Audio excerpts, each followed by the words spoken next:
on this episode of Life on Air. That is a really risky frontier to go down, the host audition route. Some counterintuitive advice from Jacquie Jordan, who coaches and choreographs some of TV's top guest experts. She's also got some great advice for you hosts out there that might save you years of wasted time and effort. If what you're pursuing, which I call the center of the bullseye, is not of marketplace value right now, you could put a lot of energy, money, time, and resources into one single idea that doesn't go. You definitely don't want to miss this interview. Life on Air is next.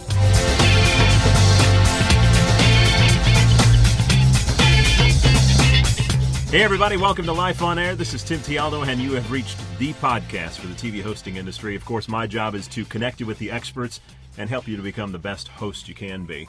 And today, I have the expert of experts on the show. Very excited to have her. She's actually known as the TV Guestpert, or she owns the company called the TV Guestpert, and she helps experts get on talk shows. And she was a lady that I had the great pleasure of meeting about 10 years back in New York when she was producing and booking guests for shows. And she's actually written 2 books. One is called Get on TV, The Insider's Guide to Pitching the Producers and Promoting Yourself. And then another one, which is a great one. It's called Heartfelt Marketing, Allowing the Universe to Be Your Business Partner. So, Jacquie Jordan, it's great to have you here. Tim, thank you so much for having me. What a privilege, so thanks. Hey, it's my pleasure. And I understand that you used to be on television as well. You kind of joined us back there in your early 20s, I believe. Were you a news reporter? Is that right?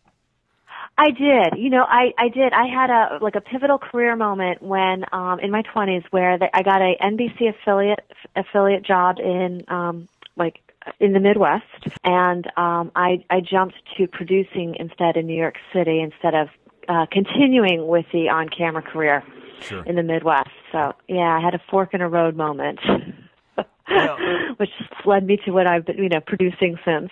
And what you're doing is absolutely fascinating. Coming from the TV host world, I think a lot of us out there, we think the only way to get on television is, I have to go to an audition, I need to know a casting director, I have to be able to get my own show. But you come from a completely different world on the production side, and you've made a business out of it. Can you talk about a little bit about it? Well, I do believe that. Of course, that's traditional to go the audition route and, get an agent but from the producing side of it, how we do the development for getting people on television is through the content.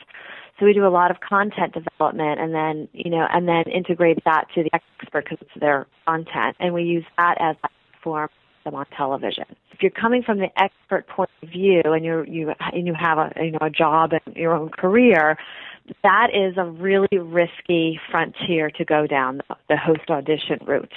So it's much safer and much wiser to develop out a career as an expert, if that's what you're interested in, to get your message out and to be on TV and in the media, developing out the content. And if they understand the value of content development, then we're able to aggregate a wider opportunities in the media for them. So what we do is a little counterintuitive, and people will come to us and say they want their own TV show. But the problem for me with that, in witnessing that process, is, there's 12 buyers. There's 12 corporate media buyers primarily. And having been around long enough, I can tell you what has piloted, what has gone, what's not gone, what's been greenlit, what's been pulled off the shelf. And if your content, if what you're pursuing, which I call the center of the bullseye, is not of marketplace value right now, you could put a lot of energy, money, time, and resources into one single idea that doesn't go. And I've seen people mortgage houses on it. So our approach is to make the whole, I use the analogy of the dartboard, but to make the whole dartboard viable media real estate, so that if you don't hit the center, which is the vision, which we want to see prevail, but at least the rest of the dartboard is still viable opportunity that may lead to the center, and it may lead to something even better that you did not even foresee happening. Because when you have one idea and you're nobody, and somebody very, very big likes it, you don't have a lot of negotiation power in that situation. But if you have a solid platform or a developing platform where where you're getting a lot of attention through different medias, and and building a name for yourself. When somebody's very interested in you, who's much bigger, you will have more negotiation power because you've been able to build out and deliver a more substantial brand for yourself, and that's the direction we're championing. In several previous podcasts here, I've had a chance to talk to some prominent casting directors out there in Hollywood, and one of the biggest things that not only they are looking for, but agents are looking for are experts, because they already have some previous, as you've talked about, some credibility that kind of helps them become somebody. And so, if I'm a host and I've already got some sort of talent, if I'm, well known in fashion or hunting or whatever it may be, what's the best way to kind of get that message to a point where, talk shows and people that you talk to would be interested in it? For us, it's by television exposure. We love using, print and magazine. Those are strong seconds. So there's nothing more powerful than being on television to this day. And as much as everybody gets all excited over YouTube, I call that the 15 Minutes of Fame channel. But for substantial credibility, it's being on television consistently, because the people who are going to put money down on you, if you're doing well on their channel, on one of their programs, they are going to continue to invest in you if you're doing well for them. And many experts have gone on exactly that way. I mean, Martha Stewart is one of the earlier ones. She did a cooking show on a local New York channel on a Tuesday morning, like 20-something years ago or 30 years ago when I was growing up. So obviously Dr. Phil, granted he had the red carpet rollout because he came from off of Oprah, but the formula was still there, as he was a guest expert who became reoccurring. So that strategy has worked, and there's been a ton of people who've kind of blasted up and then disappeared. The one I'm thinking of is the exercise fitness queen, Susan Powter. Oh, yeah. Who was a guest expert. Yeah. And Insanity, she blew right? up. Yes, yep. And, so a lot, even, think about Richard Simmons. I mean, that's how he started. And then he started doing his, he did the back end product, which was really genius, in his own, at the time they were VHS tapes. So that's how he did it. He got into the infomercials, but he was like, a regular guest expert. So people knowing how to negotiate that. And then a lot of the legal analysts and the business analysts, they come from being, properly trained television experts, that you just stick around long enough, all of a sudden you're now part of the producing staff and the content staff, and then you're on payroll. And then if you've got a brand on the network, you get your own, other possibilities open up for you. And that's why we also, and it's the same formula for these actors and actresses that they pull down from prime time and put into daytime television. It's because they have the name for themselves. I don't think those are as successful, like Carolyn Ray.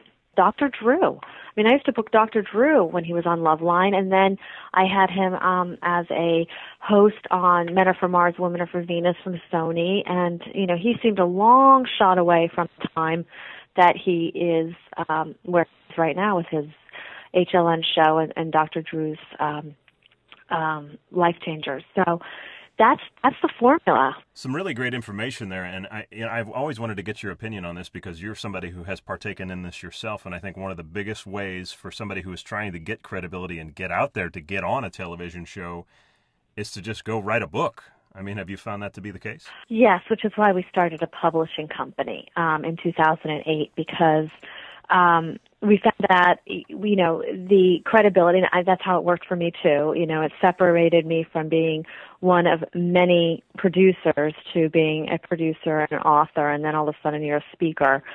So, having written my book, my first book, Get on TV, certainly it totally shifted my credibility. And it was, and I have a lot of compassion because it was risky. I was like, who am I to write the book amongst my colleagues? But I actually was the one who just did it. And I guess that makes the difference. So we started a publishing company with nationwide distribution for our authors in 2008 because we were getting great media. And as you know, from being a published author, it could take 4 years from idea to bookshelf. And at least that was my experience as a published author, and we're able to get our books from finished manuscript onto a bookshelf within 6 months with nationwide bookstore distribution. So, and that's because we have the access to the media and we have authors that know how to promote their books. I think the flip side to it, though, is I think the self-publishing route's a little challenging. At least it is for mainstream media. I haven't seen it hold everybody back, but it is a place they tend to be a little bit more critical in terms of because the book had not been vetted by somebody else, essentially, because anybody can then, put up a book on Amazon. But the great news is that people are able to have access and the technology to put their books out. So, that's just the technology that we're living in these days, which is really, which is amazing. Absolutely, and you've really brought up some great points. I mean, people are probably taking notes as fast as you're talking, and that's fantastic. For the people listening, I know there's some that they aren't quite out there yet, and they want to get out there, and so I'm hoping maybe we can just give them some sort of amateur blueprint, if you will, of, if I'm not on television, if I know something and I want to get myself out there and I don't have a lot of money to pay people to do that, how can I at least get started? Maybe just a couple of tips to do that. Well, I think it is really important to get started, period. And I think that is actually the first tip is to get started, don't worry about where other people are or what is happening. You definitely have to have a congruent website. Even WordPress is very simple for people who are just putting up their own pages to start a blog page. Also the fact that we are so accessible with our own video. I mean, what we just talked about with the publishing is what, happened, 15 years ago with video cameras. All of a sudden, video cameras, instead of you having to hire a camera crew, everyone has them, and now we have them on our phone. So you can create your own video and put out your video messages. So you want to make sure that you're branding so that you can be found on the internet, that you're using video. I believe that you do need to be trained, and I know, Tim, that you do media training, and I know you know the importance and the value of it. Absolutely. For who you work with and train, and I think people miss that. And the reason I think that that's a really high priority no matter where you are is because in the day and age that we're living in today, when you put it out there, you cannot take it back. I'll just say that, and I don't say that to scare people. I just say that to be proactive and get yourself trained. Because we even had she's a former Guestpert who did a TV appearance for us, and she had like one of the, excuse me for saying this, God rest in peace, but a Farrah Fawcett moment on David Letterman where she just kind of floated off and then floated back in. And the show has not taken that down. They posted also on YouTube, and they haven't taken it down, and it's just there. And she's asked us several times to help her get it down, and we've written letters. But once you put it out there, you're giving it up. So, and I don't, like I said, that's not a scare tactic at all. It's just a encouragement to seek out media trainers such as yourself, Tim, to do that, because nobody being on camera and getting behind the camera is actually not a normal skill. Like, I had to I had to learn it. I had to practice it. It's not a normal, nobody gets up and does that. There are very few people who are natural, and I think that the kids that are growing up today, because they're being taped from the womb, are a little bit more comfortable in front of the camera. No kidding. But exactly.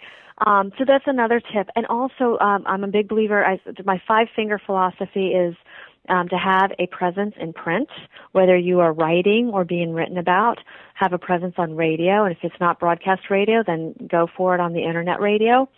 Have a website presence, have an internet presence, have a television presence, even if you have to start really small. I also believe that you have to do live events, and I don't care if they're very, very tiny and you only have 2 or 3 people. You have to get your message out there by also presenting yourself publicly. Are there some things that people need to avoid to kind of that could sabotage them if they don't do it right? I'm all about what is your speaking points and what is your opening soundbite, and I'm not suggesting that you have to ever have a script, but you have to have a map of content for any interview that you do. Just a roadmap, the 5 points that you're going to get across the interview. And if you're well produced by a well produced, they've already agreed on those speaking points. So that's part of the content currency exchange that happens for any booking. But also, I'm big on an opening. What is your opening soundbite? Setting your platform up and even the segment, even after you've been introduced, is a big is a big piece for me. And, asking the right questions when you're going to be produced. Are they going to show your book? And I don't want my people to be obnoxious to producers, so there's that fine line we say of being persistent without being a stalker or annoying. Sure. I want to tie a few things together because you've brought some great points up, and you talked about some of the modalities that you need to be out there in TV, radio, internet, website, getting out there in front of live audiences. And then you've got your book called Heartfelt Marketing, where you kind of talk about allowing the world to be your marketing partner. So to kind of talk about how to utilize the world to help you out in getting your message out there. Thank you for bringing that up.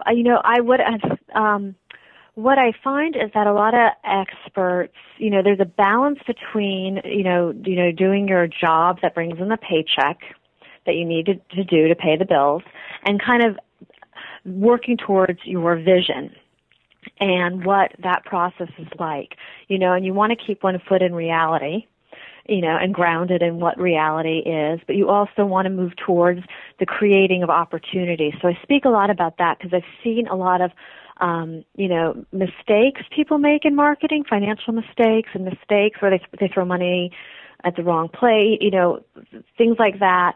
And also sabotage. Sabotage is another thing that we've gotten to witness in the 10 years of business with TV Guestpert and our other entities, is that people, in Heartfelt Marketing, I talk about within a period of 6 months, we sent several different newcomers out to live TV appearances.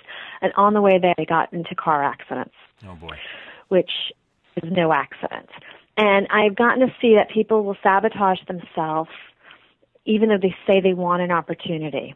And I've seen really smart people do it and really successful people do it. And so it made me very mindful about how do I do it myself, because, I don't want to be doing that too. And I just think that sabotage sometimes comes up as a blind spot in us, and that people, and it's for us because we work with experts, and this is why the educational part of the process for me is so important, because the more educated you are, the more empowered and relaxed you're going to be about making informed decisions. So sometimes we get really big opportunities for people, and it freaks them out. Now, it may freak them out in a really good way, like they become this egomaniacal monster and are demanding the green M&Ms, or it freaks them out in another way where all of a sudden they're paralyzed and they can't do it.